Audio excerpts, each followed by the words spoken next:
সে মূসার বোনকে বলল, তুমি নদীর পাড় ধরে এর পেছনে পেছনে যাও। কথা অনুযায়ী সে তাকে দূর থেকে এমনভাবে পর্যবেক্ষণ করতে থাকল যাতে ফেরাউনের লোকেরা টের করতে পারল না। ওদিকে আগে থেকেই আমি তার উপর ধাত্রীদের স্তনের দুধ খাওয়ানো নিষিদ্ধ করে রেখেছিলাম।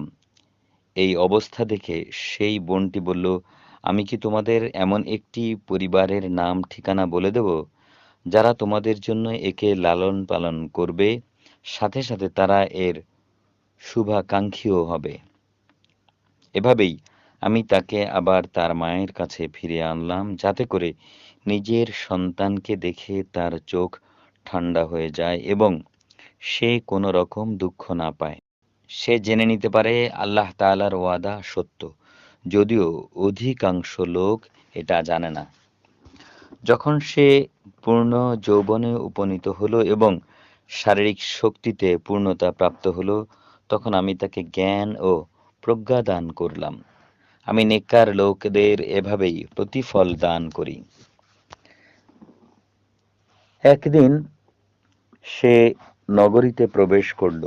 যখন সেখানে নগরবাসীরা অসতর্ক অবস্থায় আরাম করছিল, অতঃপর সে সেখানে দুজন মানুষকে মারামারি করতে দেখল। এদের একজন ছিল তার নিজ জাতি বনী ইসরায়েলের, আর দ্বিতীয় ছিল তার শত্রুদের দলের। যে ব্যক্তি ছিল তার দলের, সে তখন দ্বিতীয় ব্যক্তির মোকাবেলায় তার সাহায্য চাইল। যে ছিল তার শত্রু দলের, তখন মূসা তাকে একটি ঘুষি মারল। এভাবে সে তাকে হত্যাই করে ফেলল। সাথে সাথে অনুতপ্ত হয়ে সে বলল, এ তো একটা শয়তানি কাজ। অবশ্যই সে হচ্ছে মানুষের দুশমন এবং প্রকাশ্য বিভ্রান্তকারী। সে বলল, হে আমার রব, অনিচ্ছাকৃত এই কাজটি করে আমি আমার নিজের উপর জুলুম করে ফেলেছি। হে আল্লাহ, তুমি আমাকে ক্ষমা করে দাও। অতঃপর আল্লাহ তাআলা তাকে ক্ষমা করে দিলেন। অবশ্যই তিনি হচ্ছেন ক্ষমাশীল ও পরম দয়ালু।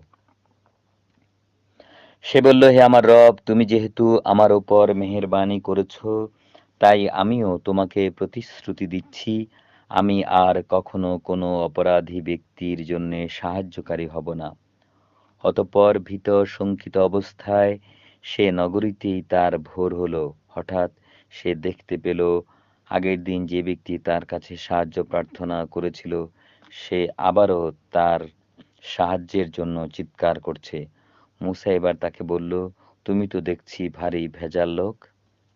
তারপর যখন সে ওই ফরিয়াদি ব্যক্তিটি তাদের উভয়ের শত্রুর ওপর হাত উঠাতে চাইল, তখন এই ফরিয়াদি ব্যক্তিটি মনে করল মূসা বুঝি তাকে মেরেই ফেলবে। তাই সে বলল, হে মূসা, তুমি কি আজ আমাকে সেভাবেই হত্যা করতে চাও যেভাবে কাল তুমি এক ব্যক্তিকে হত্যা করেছ? তুমি তো দেখছি জমিনে দারুণ স্বেচ্ছাচারী হতে চলেছ।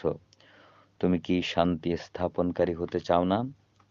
এর কিছুক্ষণ পরেই এক ব্যক্তি নগরীর আরেক প্রান্ত থেকে দৌড়ে এসে বলল, হে মূসা, আমি এইমাত্র শুনে এলাম ফেরাউনের দরবারীরা তোমাকে হত্যা করার ব্যাপারে পরামর্শ করছে। অতএব তুমি এখনই এই শহর থেকে বের হয়ে যাও। অবশ্যই আমি তোমার একজন শুভাকাঙ্ক্ষী বন্ধু। অতঃপর সে ভীত আতঙ্কিত অবস্থায় নগরী থেকে বের হয়ে গেল এবং যেতে যেতে বলল, হে রব, তুমি আমাকে জালেম জাতির হাত থেকে রক্ষা করো।